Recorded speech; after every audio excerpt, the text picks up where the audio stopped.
Hello once again everyone and welcome back to Getting More Out of Capoferro. So today we are tackling plate number 11, which is we're going to talk about wounding below the sword. So all of these plays, and there are quite a few of them, we're going over 5 of them today, and one of them has a branching option. All of them are going to terminate in the exact same place, which Jacob, who is helping me again, will show. So essentially his sword will be high to one side or the other, doesn't really matter, and I will be striking low with a left foot pass. This is what the plate shows us. Jacob just looking a little bit more like, ugh, as I stab him. But the whole big point of this is, technically speaking, all these plays can be done without a passing step. You can do them with a lunge. The passing step does give you certain things that are going to be very important, so I want to briefly describe the idea of striking with a low action below the sword with a passing step and what it gets you. So, as we'll see later and as we've done before, the idea of just provoking him high so that he lifts his guard and then simply wounding low is something you can absolutely do, and you can get pretty freaking low with this. The issue is that if you lunge, your only option is to come back or carry forward. Most people don't really have an easy time of carrying forward off of a genuine committed lunge because then you're sort of stumbling. So the idea of passing is a little bit more appetizing. Not to mention there is a certain speed aspect. I'll use that same action again, where when I drive him high, and when I drop low, it's not just my tip going, it's that I put my head down here over my foot, which naturally brings me a lot further down, which makes it a lot harder for Jacob to track me if he is trying to put his point on me. And then naturally as well, like we talked about in one of my nitty-gritties recently, since our swords don't go through each other, once I strike, it's very easy for me to let this relax as I run past. So, more often than not, that's what you're going to be seeing. That's what this play is emphasizing, as again, we're all ending here. Though it should be noted, the foot on the lead leg is even closer to horizontal than mine is currently. I don't know whether or not he's trying to land firmly with his thrust and then maybe pass into target, or if he is trying to then change his hip direction so he goes away from target. Especially after mortally wounding someone like this, I could even see, cause for leaving my sword in him if it's just a duel. But either way, that's all tinfoil hat theory. Let's get to the actions. So, our first play is going to be both fencers are on the inside in terza. What's going to happen is that I'm going to give Jacob a very strange invitation. I am going to raise my hand into high quarta. Now what high quarta here is normal high quarta would be just putting this in front of my face, but at the same time, I'm going to let my tip drift. So, from Jacob's perspective and my perspective, what it looks like is that my tip is lined up with his left shoulder. This isn't a threat, but it does shield me from a counterattack, because if I didn't have that there but had my tip over there, it's an immediate route to my face. So I'm making sure that my guard is in between us. Now, that tip is his priority, and when he attempts to find it, that's when I'm going to launch my attack. Now the key thing here is what I am not doing is I am not doing a cavazione turning to secunda and then striking. There's no cavazione in this motion at all. Going from here to secunda naturally makes the tip curve around his blade. We'll see the same thing on the other side. I don't need to really worry about it. I'm sort of preempting my tip being to the outside, so I'll go around his guard. So again, I lift, he goes to find, and then I strike underneath with my long passing step. Now, you'll have to forgive us for not being able to get to the full position, but swords don't go through people. This is about as low as you can get, and I'm stacking my body very much over my left leg so that I ensure that if he's going to come back at me, it's going to be pretty hard for him to achieve that. So here's that motion again. We're both in terza to the inside. I feint this high quarta, follow through with the passing step, get a nice blow that goes right through him. Now, second play. The idea here is that we're going to be to the outside. What's going to happen is that this time he's going to find my sword in secunda. Now here I'm going to do kind of the motion that I was showing as an example. I'm going to perform a cavazione and feint in quarta. Now what this does is essentially it does the exact same thing that my high quarta did before. It directs him to bring his tip up and across to parry as opposed to counter shot, though again, if someone is more counter shot inclined, definitely be aware of this. But since Jacob has shown that he will parry, when he finds my sword and I bring my tip up here, he has to kind of chase it, which again naturally allows me to very easily turn over, and there's my wound below. So we'll show that a little more fluidly. It should be noted for your feints as well, keep your body withdrawn, make it purely with your arms, and since it is your quarta side, you can go ahead and let that arm go out there a little bit and just kind of follow behind it. So here is that again. to the outside. He finds my sword, hop, and there's my wound. Now, both of these kind of use the same principle. Now we're going to start making things a bit more complicated. So this is wherein I'm going to genuinely go to strike him on the outside guard, and this is also going to come back to, well, Segunda is what I mean, but this is also going to come back to one of the plates we covered before, which is the idea of him going to parry. Now there are two ways that Jacob can parry in regards to my attack here, right? So he finds my sword on the inside. When I perform my cavazione and attack in Segunda, the proper thing would be counter thrust, right? But he's being passive, so he's going to parry. If he's going to parry and attack in Segunda, his best bet is rather than turning over, because while that does give him a nice parry, if he's doing that, he should do a counter thrust, would be instead to use the false edge, which will set him up for the membrito that we used way, way back when we started this series. So this is the more predictable parry on this side. You'll also find if you're doing this against people who are less experienced, they will default to trying to use the falso to defend themselves on their right side, which can be very, very nice for setting this up. Either way though, this will cause his guard to raise when I attack. The attack here is, it's not a feint, I'm just off of my cavazione starting with my arm turning into Segunda, which gives me a little bit of lead time before I commit either my lunge, or in this case, before I commit my passing step. I will say on this one in particular, I prefer not to pass. I prefer to lunge on this one. I will show it with both ways so you can see the difference, but it works the same way either way. So, he finds my sword, I attack genuinely, he goes to parry, and then as he goes, I dip underneath. So, I'll show that once more with the passing step, then I'll show it with the lunge. So, he finds the sword, attack, there's the passing step, and again, no really cavazione needed, it's just me lowering my arm, goes around his guard, and then here it is with the lunge. Attack. I personally like that one a little better. Yes, I am vulnerable to him throwing a cut down, but not really that hard to parry. Especially if someone's backing up, I really like the lunge a lot better than the passing step because it keeps my accuracy. Okay, so these are all relatively straightforward. We've learned two ways to make our tip light on our right side, which allows us to go around his guard very easily. And then here we threw a genuine attack to prompt him to parry, to then go around beneath. Our next action, this is where things branch into two options. This time, Jacob is going to be the one who attacks me when I find his sword. So we're going to kind of flip-flop based on what we just did. So for this, we start to the inside. Now the idea here is, my options being to counterattack, but I'm going to go below the sword, because we've done above the sword before, or I'm going to parry riposte. So we'll start off with the counterattack, because that's the more exciting of the two.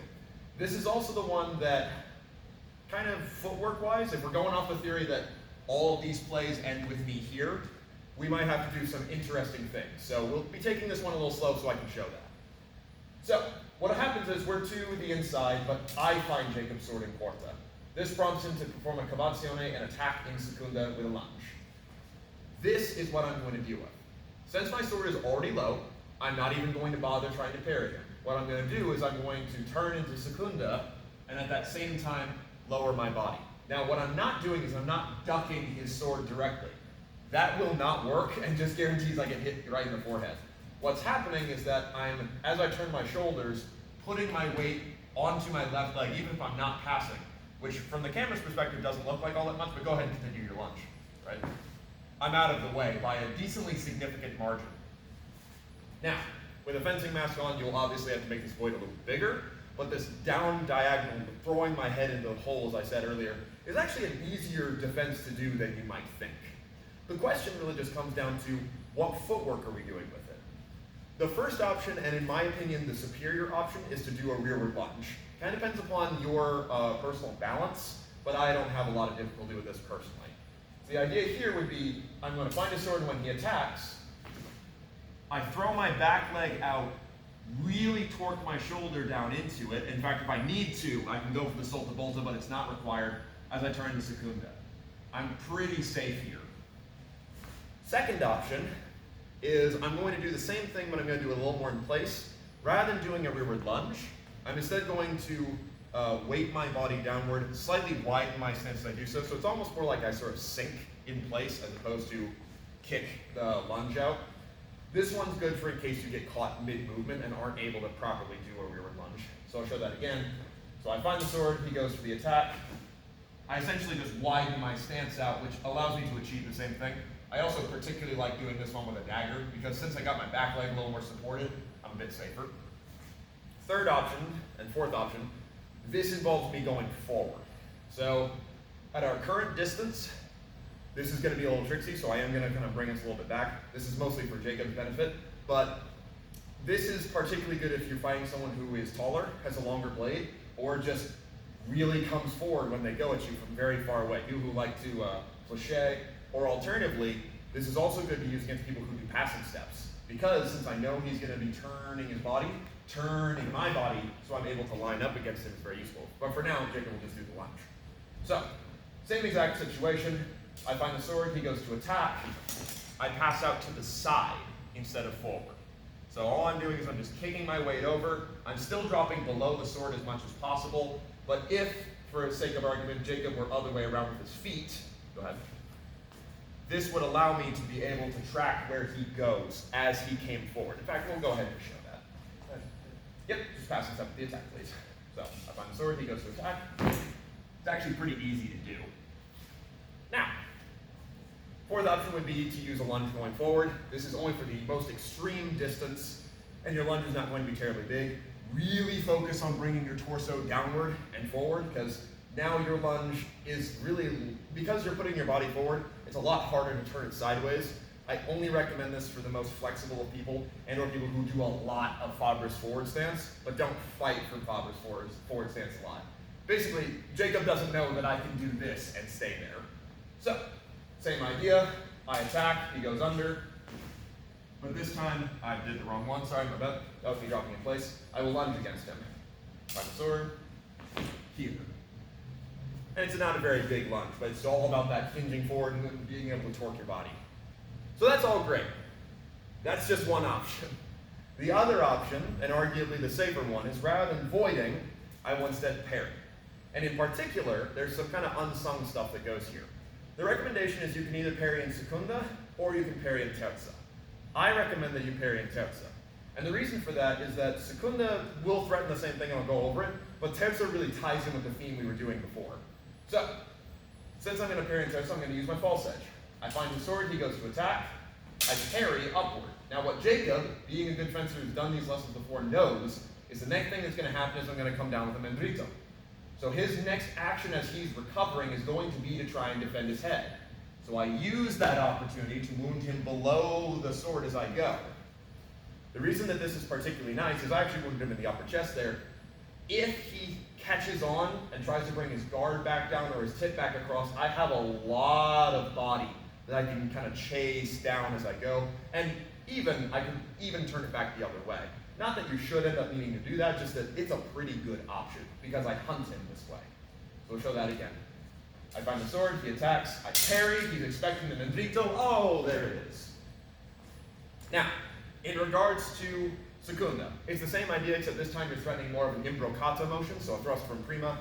Reason being is because when he attacks in and I just do a parry, boom, this is now kind of a plunge. This might cause him to push his guard up into more of like a guard to the test, this sort of motion, or things along those lines. Same exact idea. This one you'll have to do a bit more of a cavazione-like motion, but it all works out the same. One other thing to be aware of is sometimes people will parry without recovering. So for this, I'll go ahead and go back to the false edge parry. When Jacob comes in, he's going to rely on moving his arm instead of his feet.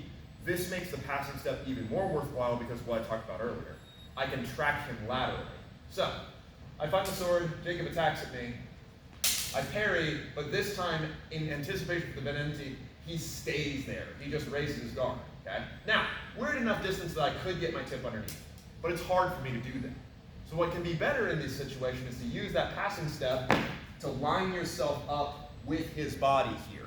So my passing step goes a lot more out to the side as opposed to forward, and I'm also in a very good position for locking down anything he might do. So just another fun option. Now, we come to the final action. Woo, this has been a lot, yeah?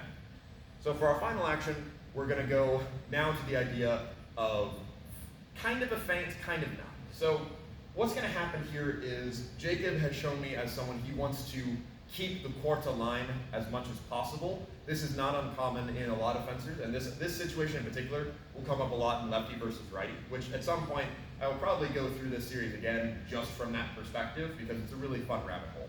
But essentially, what's going to happen here is that I'm going to find Jacob's sword in Secunda, and I know for a fact when he cavaciones, rather than going at me with his quarta, he instead find my sword with his quarta, which to him feels a lot safer. So let's show that motion. So here we are, I find his sword in Secunda, he's going to perform a cavazione to find my sword in quarta, which locks down that entire line. Now, ideally, Jacob should know that he could just instead counter thrust me the second he gets lined up. However, it should be noted, there are some people, me included, that are actually pretty good at that quarta counter thrust. So there are times that choosing to find the sword instead, watch them try to unturn, make themselves into that high quarta again, then attack, can actually be pretty useful. So this isn't necessarily a, Jacob is bad fencer. It's just his priorities are on my blade right now. Now what I'm going to do is, as Jacob is doing his cavazione, I will transition down to the low line, sort of in the same motion as a contra cavazione, except rather than coming up to the full side, I'll instead go to the mezzo line, so going down below. So here is that again, where it's the outside, I find his blade, he goes to find my blade, I dip underneath, and then there's that passing step. This one in particular, the more you focus on getting that blade lined up before you throw your body forward, the better. The reason I say that is because this has kind of got some swirliness to it, it's easy to accidentally come all the way back up to the high line, which if you want to, you can absolutely do that. Just bear in mind that you'd be better off doing a lunge as opposed to a pass, and it's really at that point a different play. So, like I said, I find the sword, he goes for my blade, underneath, boom, there's your shot. That guy's posture dead there, right? Now, with all these, again, you just exit out to the side after you complete this. You can very easily turn into either a higher secunda or a prima to guard your head, etc. But most of the time, these are going to feel best in our modern context from greater distance as opposed to closer distance. And above all else, the main thing this is telling you is when it comes to wounding below the sword, it's all about getting things slightly wider again. So we've talked about the past two episodes, been the idea of, we talked about wide lines with our bodies, so this versus this. Then we talked about high lines and a little bit about low lines, right, with implementing in the cuts and the jam from below. This is now the idea of we're playing around with those slightly wider lines with his guard, which then allow us to go to the center, but rather than going all the way back to the middle, which is not advantageous since his guard is close to him and he can very easily parry, we go to the low line instead, which is now the safer option. So, we'll be playing around more with that as we get into the next plate next time. But otherwise, thank you very much, Jacob. And thank you all very much for watching. This was quite the feat to try and get this plate all in one go, so hopefully it has flowed pretty well. But otherwise, thank you very, very much for your viewership. And we'll go over some other techniques another time.